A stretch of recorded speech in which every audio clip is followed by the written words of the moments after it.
All right, I'd like to welcome in now Harvard Law Professor Emeritus and Newsmax analyst Alan Dershowitz. His latest book is called The Price of Principle, While Integrity is Worth the Consequences. Professor Dershowitz, always great to see you.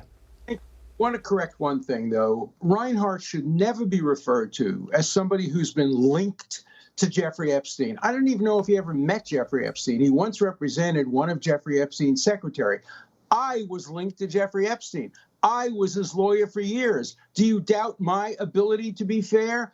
Don't start McCarthyism against Judge Reinhart. You can argue against the merits, you can argue against the ruling, but linking him indirectly to a client because he represented somebody who had worked for Epstein is just a new form of McCarthyism, and it has to stop. And I'm glad you said that, Professor Dershowitz, and this is not a popular opinion. I echoed what you said previously. I've said it on Greg Kelly's show. I've interviewed Bruce Reinhart before. I know him personally from the Epstein case and from when he prosecuted and then represented a couple county commissioners in Palm Beach. It's not a good practice to start criticizing attorneys for things their clients are accused of, and I'm on record on that. So I appreciate you bringing that up. But let's get back to the issue of the affidavit specifically today, and the fact that these are normally not unsealed by the Justice Department. It's a highly unique scenario. Talk to us about how you see the arguments playing out for and against today. It should be unsealed with redaction. I have a piece in today's Newsweek magazine arguing that when you have great public interest, and here you have the media and Donald Trump both seeking it, the judge should call the government into chambers and say, justify every word you want to be redacted. This name, all right, it's redacted. This sentence, it's redacted. But anything that can be given to the public without endangering the investigation should be, and the presumption ought to always be in favor of transparency. I have a rule. I wrote about it in my book, The Price of Principle. If you have two sides to an argument, and one side wants to disclose everything, and the other side wants to hide everything, generally believe the people who want to disclose everything. And I think that's true here as well. I want to see this. The public wants to see it. The media wants to see it. Whatever arguments the government makes, let them make them about specific portions, but let at least parts of the affidavit be made public. Yeah, sunlight is the best disinfectant, and even when things don't need to be disinfected, it still can provide that transparency and clear things up for folks. It's critically important. But I want to go back to Reinhart for just a second, separating his relationship with the Epstein case from this particularly. He does have some political donations to Democrats in his past. He recused himself from a case involving Trump prior to this. How about those factors with Bruce Reinhart? Are they relevant here? Well, not the contribution. Judges often have contributed to one party or the other. That's not a basis for recusal. We need to know why he recused himself from the previous case. And if those arguments apply to this case, then surely consistency demands that he do that. But I need to know more, and I don't, as to why he recused himself. It would be a fair question to ask. It would be a fair question for the media to ask. It would be a fair question to ask in a motion for recusal. But right now, we don't have enough evidence to justify a recusal. You know, something that Greta mentioned this morning on our team call, she talked about the fact that there's nothing more that a federal magistrate wants than to become a federal judge.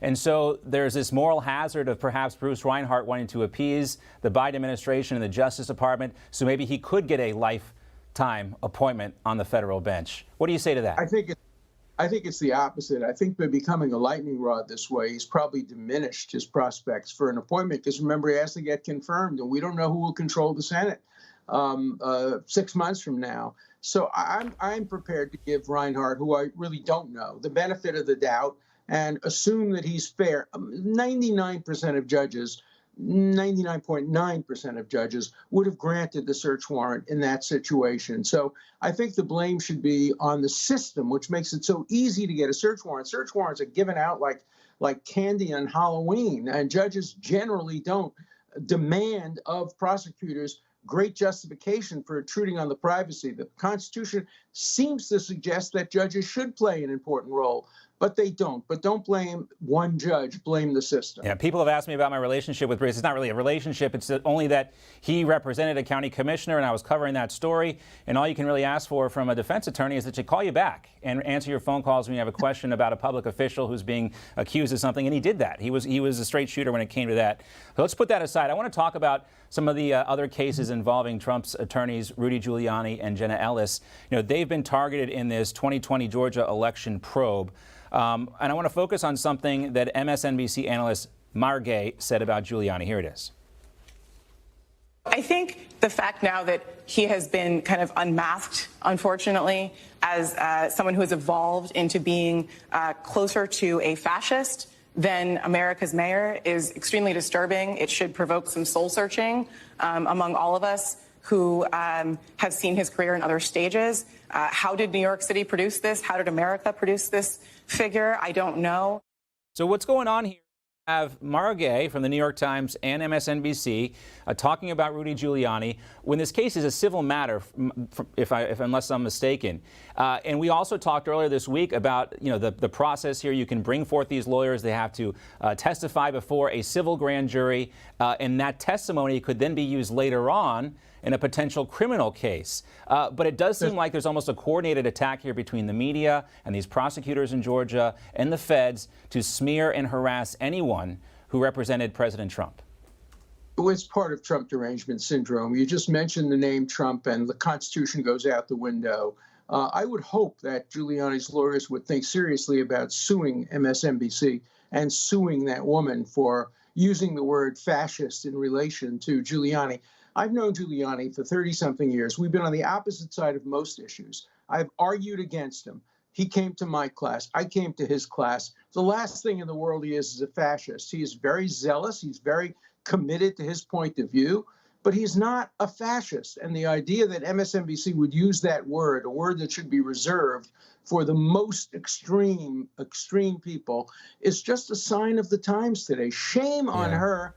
Shame on MSNBC, but today they'll do anything. Look at my colleague Larry Tribe. He goes on CNN, and he says, I want to try to persuade my former student Merrick Garland to prosecute President Trump for attempting to murder Vice President Pence. That may be the dumbest thing a law professor has said in my 60 years of experience, but he's embraced by the left because he's out to get Trump. And if you're out to get Trump, stupidity is excused, immorality is excused, excesses are excused.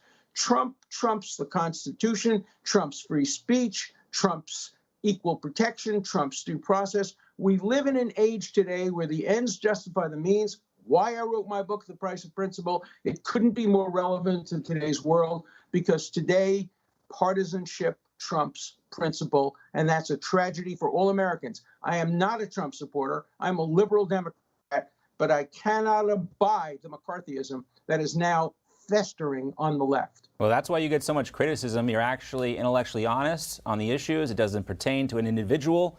It's about the facts of the matter at hand. Great to see you, Professor Dershowitz. We'll talk in the future real soon, hopefully. Take care.